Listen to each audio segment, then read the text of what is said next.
Deməli, bu sualda həllimiz necədir?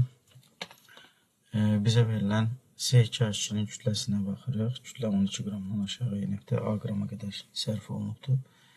Buradan heç bir şey tapa bilmirik, amma ikinci cədvəldən baxırıq ki, bizə 11 tam qrafikdən 11,2 litr karbon qazı alınıbdır. Biz deyirik ki, əgər reaksiya baxırıq, reaksiyada sərf olunan C2H2-nin miqdarı 52 qramdır. 52 qram reaksiya daxil olanda 4 mol karbon qazı alınırsa, onda 0,5 mol, burası 0,5 moldur. 0,5 mol karbon qazının alınması üçün nə qədər etin reaksiya daxil olması lazımdır. X də bərabərdə burada olur 6,5 qram olur.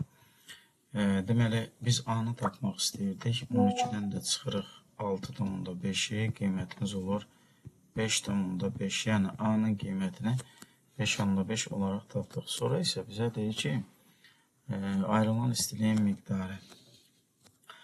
Deməli, 4 mol karbon qazı alınanda 2600 kilojoule istilik ayrılırsa, onda 0,5 mol karbon qazı ayrılan zaman nə qədər istilik ayrılacaq? Bunu da hesabladığımız zaman olur 650 kilojoule edir.